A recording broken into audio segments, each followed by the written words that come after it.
need to get my thoughts in order.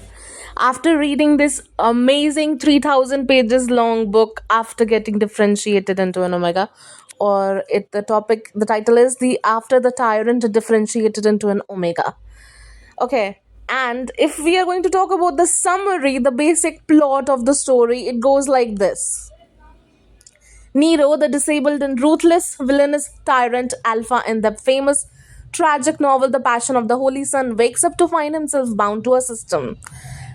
And we have five overall MLs, and we have Nero over here. Nero is the tyrant king, and he got his empire stolen or rebelled, and he was rushed outside from his with the help of a second brother.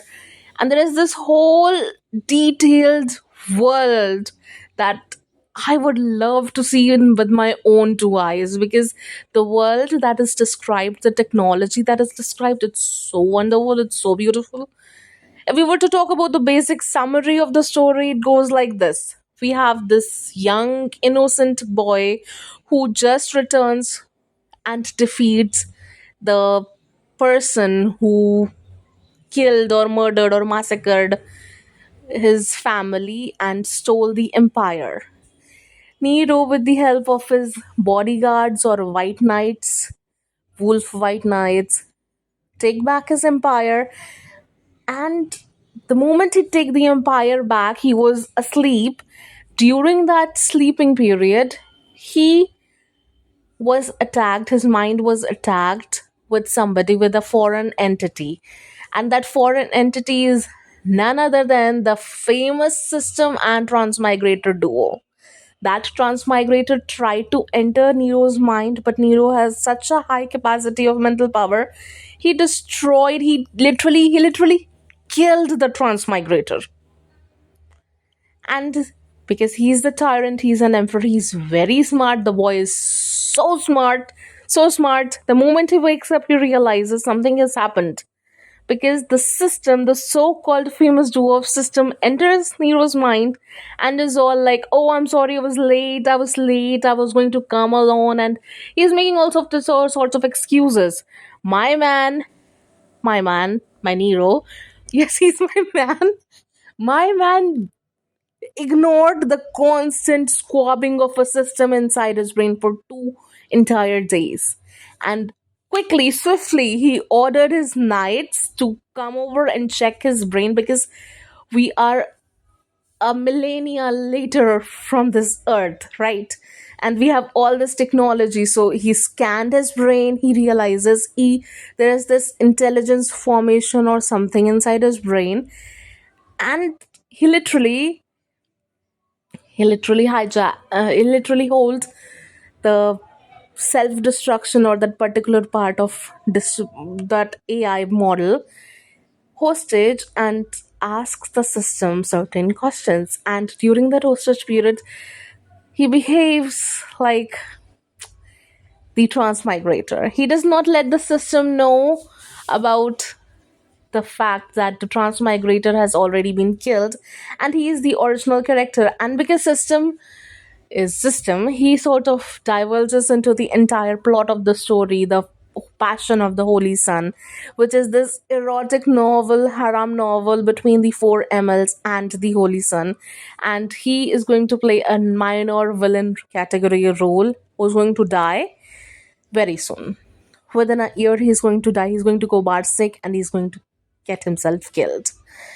And that is the whole plot line. And he's the tyrant. He has just acquired his throne.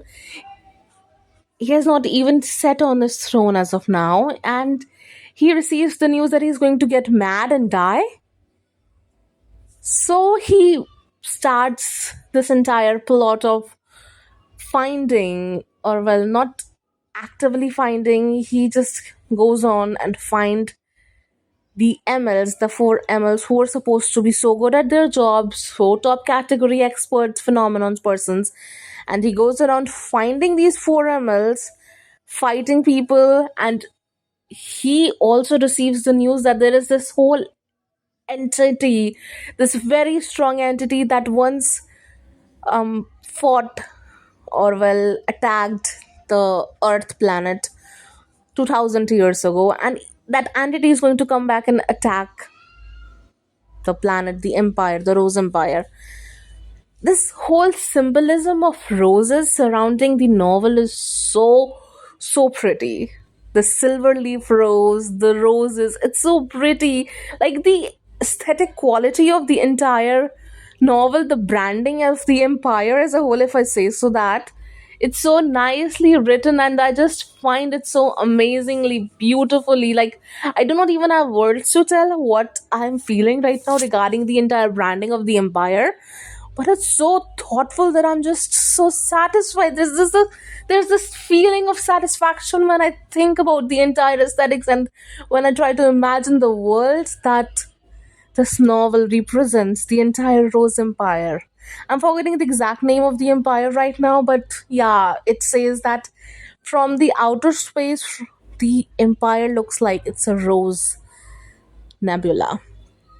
And there is this whole mecha thing over here.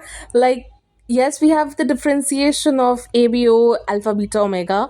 Yes, this entire intricacy of ABO in the world and the devices. There is this whole collar thing that is quite famous in omega novels, but that collar is not your usual collar. There is this entire set of rules following that novel, that collar, and that rules come from somewhere, and they come from the aesthetic, or well, that doctor's hypocritic, I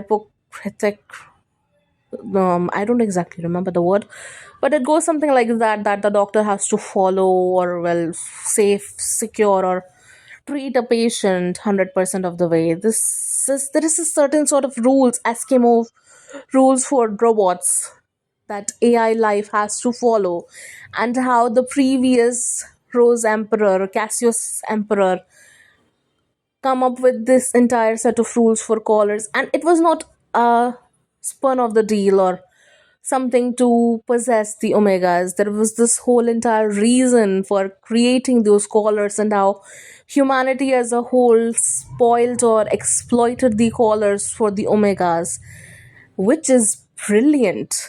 The writing of this novel, I loved every single minute of it. So pretty, so wonderful. Now, as I was saying, the MC goes around collecting the 4 mls from here and there, and the entire first volume of the novel, which is very long, there is this entire 1300 pages long of novel of volume 1. And after collecting the 4 mls as well as the holy sun, there is this character, right, the original bottom of the novel, the holy son, who gets raped constantly, my boy, in the original novel, because he has intellectual deficiency, right? And he got raped a whole lot of times. There was this whole erotic element in the previous novel, the original novel. If Nero didn't change anything, that would have had happened, right? And it did not happen, it did not end up happening, but yes, that was the original intention. And Nero, the kind, sweethearted boy he is, he tries to, well, help Holy Son in his own way. He's so sweet and kind and loving. Well, yeah. Then after collecting the holy sons, my boy come back. There's this whole war on Zergs, this whole alien entity who's so strong that nobody can defeat them. This entire fight sequence we have. Um, Here's the thing: the system still does not know that the person he's chatting with is the original, not the transmigrator. And we undergo this entire plot of defeating Zergs, and how Holy Sun turns out to be the actual weapon that humanity has trapped, or well, kept hostage as, turns out to be even more um, important. And the whole aspect of how ABOs and mental power thing even come into being due to the Holy Sun 2000 years ago, when the first Caesar, the Cassius, the first ruler of this empire, even established this thing, which I find kind of nice. And the entire first novel wraps up so nicely, so beautifully, and it is so good because at the end, when the final battle is happening, the system realizes when Nero is all self-sacrificial, he's going to die. He knows he's going to die because he has accepted his fate. He's going slowly mad because there is this whole disease of going crazy or going absolutely mad in the Cassius family. The alpha, the ruler, always goes mad. There is this entire reason for it. But yes, then, and it is a big then right now. See, this first novel ends up happening, in the end, ends up happening is that the main system, which we still don't know how it exists or what happens, decides to give the very, very, very big punishment of sorts to Nero because he was supposed to be the villain, he was going to die. And he sort of break this oath or, well, whatever, because there is a punishment to be given. He changes his orientation from an S class alpha to an S class omega. He does not kill Nero, he does not do anything else because what happens is they were supposed to get defeated in the war against Zerg. But because Nero had already acquired the four gems of the empire and is a very competent ruler, is not going crazy, he even at one point wore Eskimo collar on his own because he wanted to stop the madness. He is so crazy about the empire, about protecting this kingdom. So yeah, he gets differentiated into an omega, an S class omega. And here is the way the which is the ending of volume 1, and I just love this ending because it is absolutely crazy. The title, the entire title, the story that was supposed to be based on, right now at the end of 1300 pages we realizes that thing happens. The tyrant gets converted into an omega. Boom. We have 4 MLs who was crazy about Nero even before when he was already an supposed to be an alpha. They were crazy about Nero, right? And we get across this second part of the volume 2, and let's talk about the 4 MLs first. We have the first one that is introduced, Hadrich the Marshal. Nero picked him when he was a prisoner. He was convicted of treason. He and his sister, he saved his sister from a fate worse than death. And slowly, step by step, Hadrich realized his goal and become the marshal. He's very competent, he's a very good journal, his strategies are amazing, his mind matches that of Nero to the T, and he is in love with Nero a whole lot. He's shameless about it. He has confessed his love. By the end of the novel, he will continue confessing his love. Next, we have Asaka. He is this whole half Zerg, half human combination abomination. He's very strong. His generative abilities is very, very, very, very, very strong. He's in love with his master. There is this whole masochist element of it all. There is this whole sadistic element of it all, where he loves pain, where he was, where he was. I'm sorry. I remember that particular scene where Nero tried to whip this dude, this Asaga, and he beat him to completion, if you get what I mean. Yes. So yeah, my man has not touched any of the 4 MLs, mind you. These 4 MLs are running their own minds all the damn time. So yeah, Asaga is wholly devoted like a fucking dog. I'm sorry. He is like a dog. And I love how by the end of the novel, he is still obsessed with Nero, mind you, but he is strictly devoted to him because he was this whole prisoner. He thought his life is this entire prison style where he has to fight people because he was made to wear that Eskimo collar against his will, and he was made to follow orders. But Nero, who was so kind, so sweet, he did everything to remove that Eskimo collar. And when he and the scientists were not able to do that, he announced it in the Empire for a solution, kind of like free for all kind of thing. And that had this whole reward system for anybody who would come up with a solution. And somebody did come. We will come to that later. But yes, so yeah, he's so grateful to this dude who first show him so much kindness and changed his trajectory.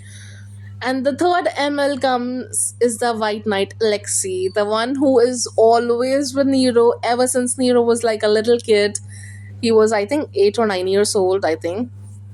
So yeah, he was always with Nero. He was so sweet. He was with Nero when he was in exile, and yeah, he protected Nero. He loves him so much, and yeah, which is kind of understandable, but I find it, yeah, he even helped him when Holy Sun kisses. He helps with mental power, but also he gives this whole arousal aspect of his kisses, right?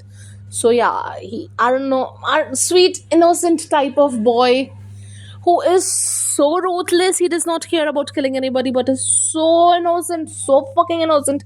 He does not even know that one should not take help of his white wolf knight to come to masturbate, if you get what I mean. Yeah, the author has something to do with innocence and children.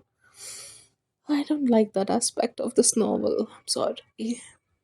Anyways, Alexei is a contender of Nero's hand in marriage, yes. And my man did everything he could, but in the end, Nero always says that in this entire empire, you are the only one I would never force. Which is kind of understandable because Alexei belongs to a past that Nero himself is running away from, kind of. I get that.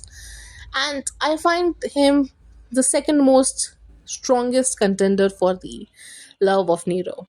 Because he understands Nero at a level that nobody in the entire world can understand. But I still find the best choice for Nero in the entire plot of After Getting Differentiated into Omega for the tyrant is still Yestine. And who is Yestine, if you may ask? He is the final love interest for Nero. See, in the original novel, we there are certain things that we have to know. In the timeline, the present timeline that we are in right now, Nero Yestine only have 5 years left to live. And even in the Holy Passion, the original book, he would have had 5 years to live, right? He still didn't take help of the Holy Sun. Holy Sun knew a way that would help Yestine recover. But even then, he did not take help of the Holy Sun and said that it does not even matter. And why would it not matter? Because Yestine is the second brother of Nero. Yes. Yes, there is a whole pseudo incest in this. And I wanted the author to come up with a way to get herself difference or distance from this particular aspect, but I do not know why author did not get herself distracted, or well, I don't know what the author did not distance herself from this particular plot line, and I'm just so mad about it because Yasin is everything. If you had taken a time to use a couple chapters more to talk about the romance of the both characters rather than just leaving it to imagination, rather than completely butchering Yasin's character, and I'm not talking about that, the last 10 chapters stole my soul. I was in love with this novel. I am telling you, I loved this novel so damn much. I wanted to devour it. I wanted to print it out and look at it all the damn time. But then, the last 10 chapters started and I am dead. Let me tell you about my man Yasteen, my friend. He is nameless. Yasteen is the name of a dog that he took because It was once mentioned by Nero when he was a kid. Yassine's life is a tragedy. His life is a tragedy, and my mental illness brain is looking at all the damn fucking mental illnesses these two bloody idiots are showing, and my author is not helping. See, the Nero, he lost everybody, literally everybody. He is all alone. His family, his soul, his everything is all alone. And all of a sudden, he realizes that his second brother is alive. Who is his second brother? Because there are two second brothers. Yes, there are two second brothers. I know I am completely incoherent right now, and I may not be able to present myself properly right now. But the thing is, Justine, this nameless little fool from an unknown region, has a nameless mother who did not love him. And because she hated the very sight of him, but because there is a certain moral aspect of it all, she did not kill him outright. She did not clench his throat and made him die or whatever. But she often neglected him in such a way that a normal parent would not. She would leave the door locked for a long period of time. She would not leave any food, or well, there are so many examples of the way she neglected him that she wished that he would die on accident. But my man did not die. My man is very strong. I love him. And one day, when all our hope of even selling him to Star Pirates, yes, there is this whole gang of pirates, and because they're in Star, they're called Star Pirates. So, yeah, because even selling him would not work because he's so malnourished that even a wind could knock him out or whatever. She was taking him back, and it was raining as it would in the griefy atmosphere. He picked up a mask. He picked him a mask and put it on his head, and his mother was all smiles because his face was very similar to the ruthless father whom she had illegal or immartial or, well, you know, affair with. So, yeah, his father is this noble, and turns out the noble father, he betrayed the kingdom and he was running away, and mother had the brilliant idea of boarding that ship as a mate. Of course, the son follows because he has nowhere to go. He's a kiddo right now, mind you. And of course, that noble who committed treason and was running away was complicit, or well, stopped. And second prince, the first princess, stopped and arrived in the ship. And that was the time period when the second prince saw Yestine, the nameless wanderer, the nameless soul.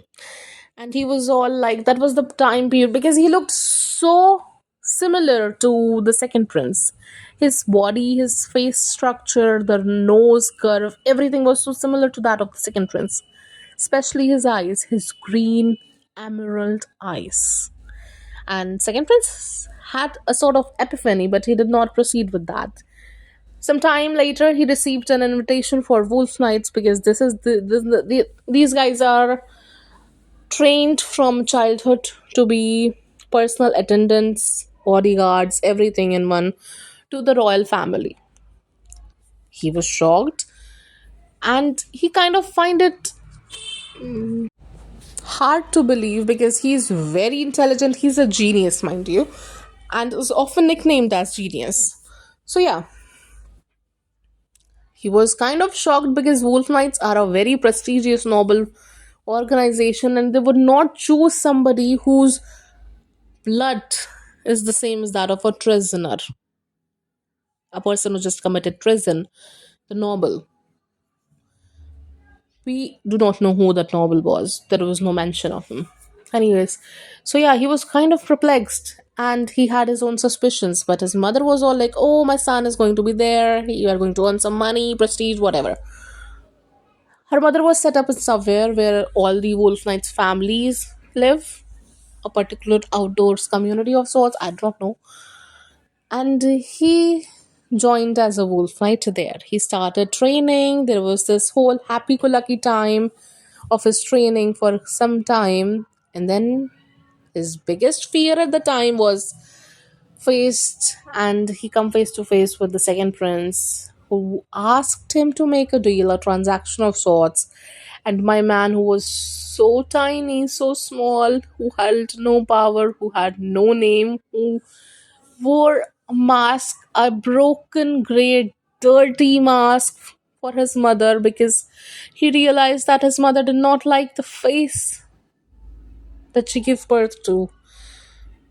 And with no choice, he wore another mask, the mask of the second prince. And he wore that mask for years to come. And during that time period when nobody even remembered him, he come across Nero, the only person in the entire universe who needed him, who called for him. But he did not call for him, for Yastin. He called for the second brother, whose mask he was wearing. Over time, his connection with Nero continued and and evolved, and it just it made Yastin realize what love was, and he made Nero, he imprinted on Nero of sorts, and he just made Nero his entire world because Nero shows him some affection.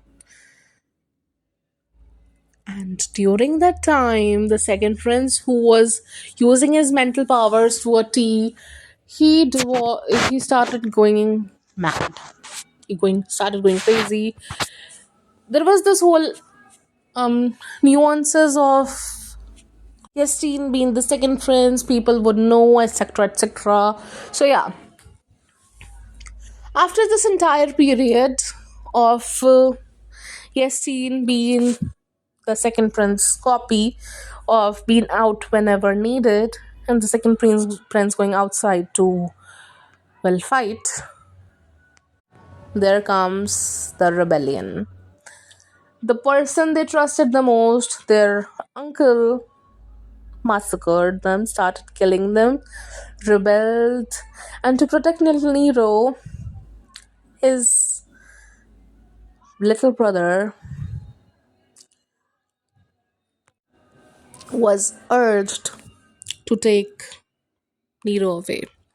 During this time period, the second prince madness was so prominent and his paranoia was so much, he forced Eskimo collar on the imposter, on Yastin. So yeah, during that time period, he even left him with the command to never approach the Empire ever again. And well, maybe he felt some sort of remorse because he has to know a lot of secrets, because he has spent majority of his childhood running around playing the second prince of the entire kingdom.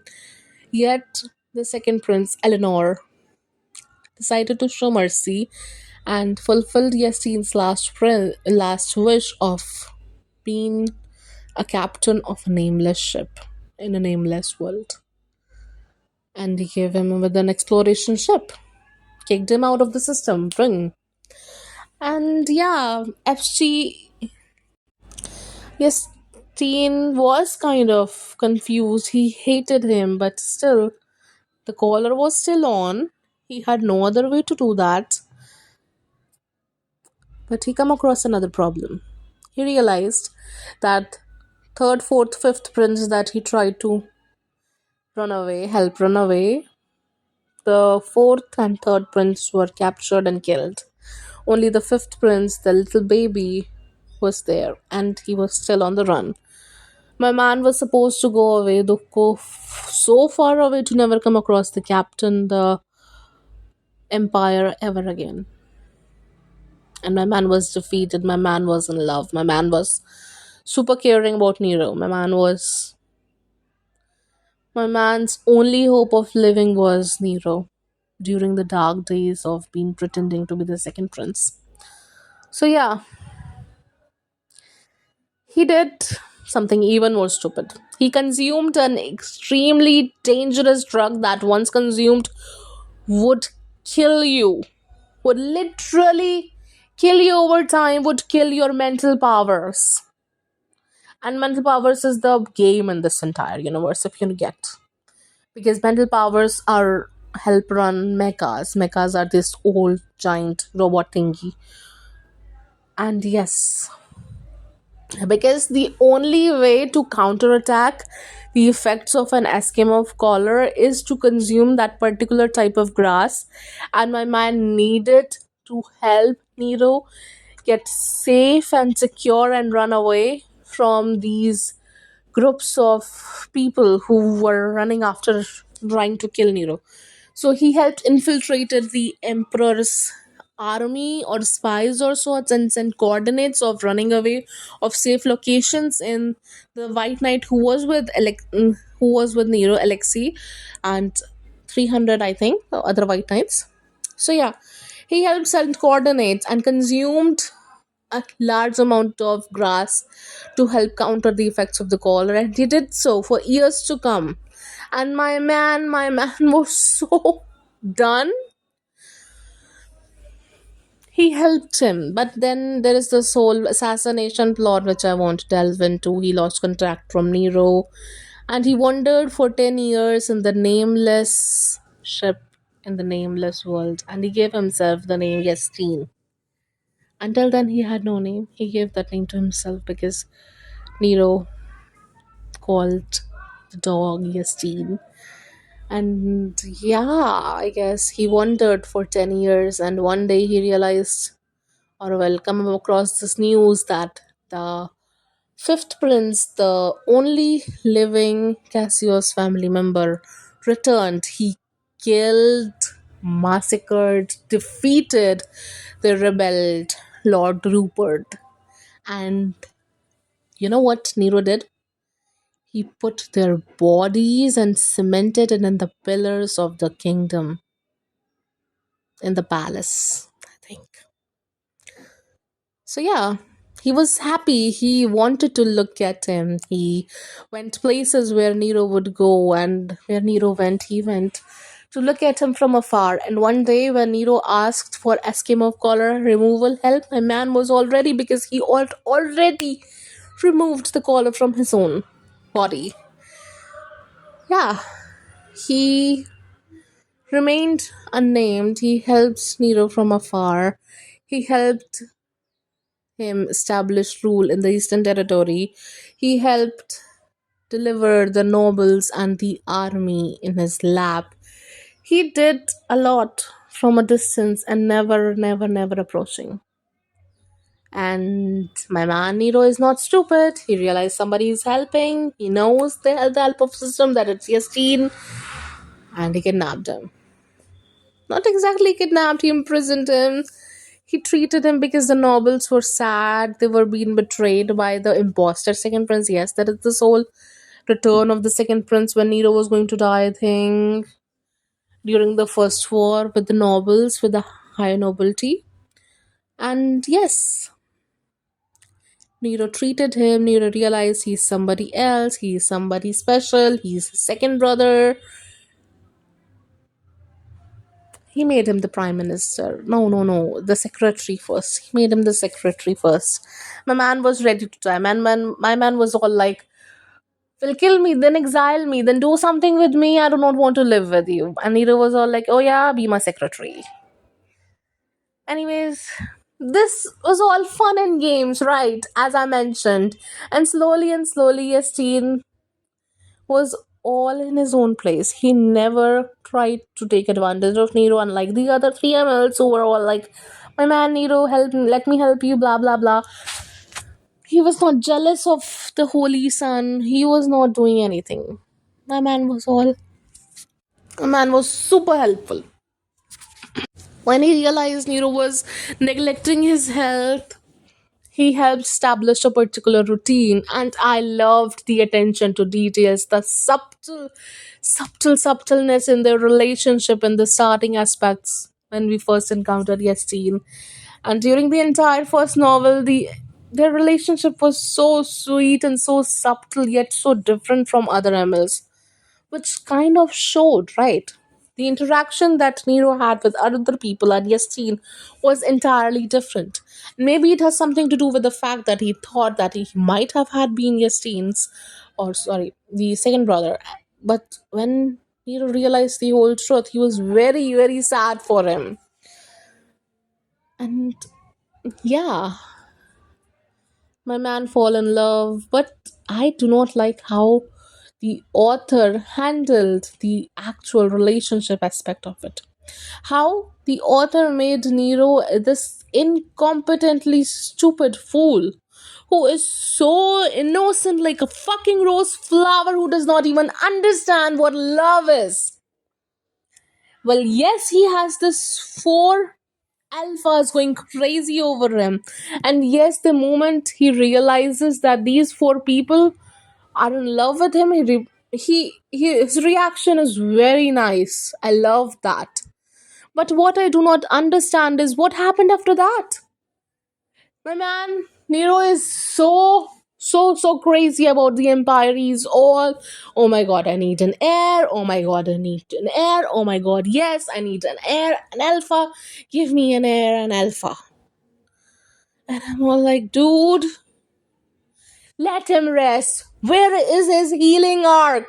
Why have we not encountered an healing arc? An entire chapter out of 3,000 pages is not an healing arc. It is rushed writing. If you're going to write a 3,000 pages novel in a single book or sorts, please, for the love of everything holy, do not make the last 10 chapters, even the last 5 chapters, even the last 2 chapters, so rushed, so damn rushed. I do not know what the author was thinking.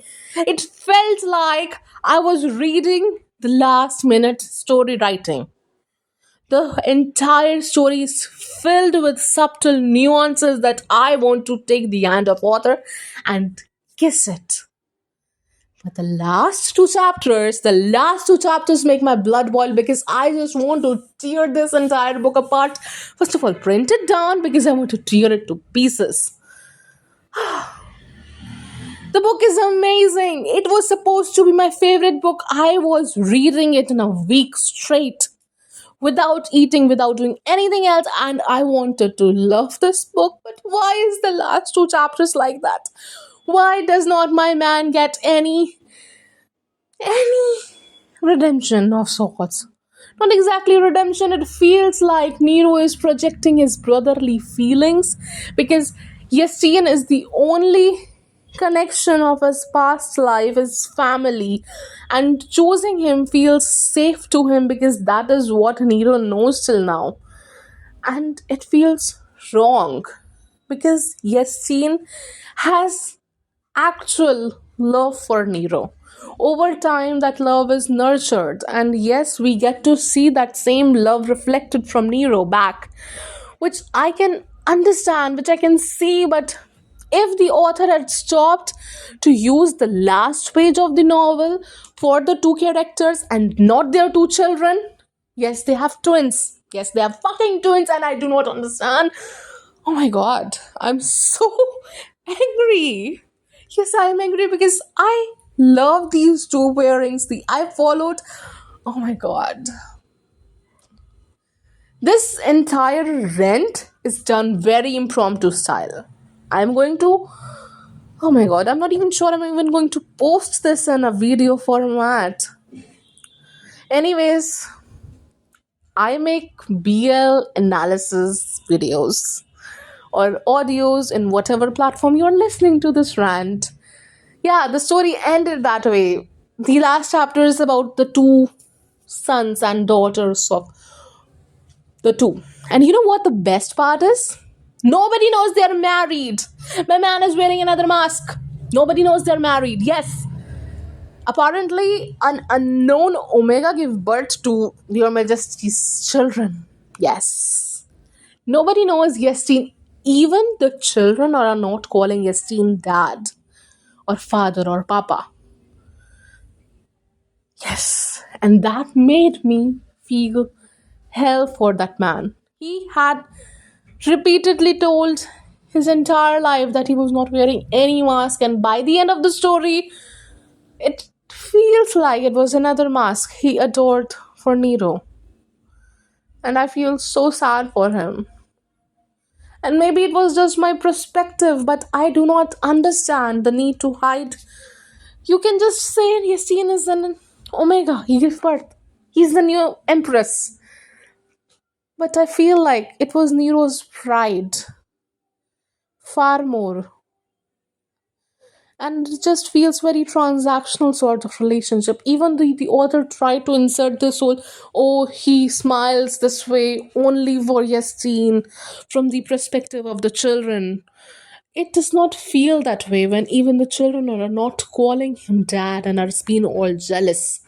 You know, that typical scene where Omega children are in love with their Omega mother? Yes, that scene. Which does not make sense. Why is nobody appreciating his scene? Like, yes, the entire story is about Nero, but the author has devoted chapters, mind you, chapters of the backstory for Yasin. We get this entire perspective of Yasin from his childhood to his adulthood to how he sees Nero. We have this whole entire story of how he had treated Nero and how much he adores and loves him, how they had this whole amazing date, and how he helped restore the calmness, the mental power of Nero, and how he cooks for him, and yet Nero does not reflect it back. And it feels so heartbreaking because it feels like another mask. And yes, Nero as an emperor has a lot of things to do, but together they could have come up with a better explanation, right? Not left, yes, seen with another mask to adore for 8 years after their marriage. Are you understanding what I'm saying? And I just find it really, really astonishing that why would author do that? Why would you break my heart in so many pieces? Anyways, bye guys. I love you.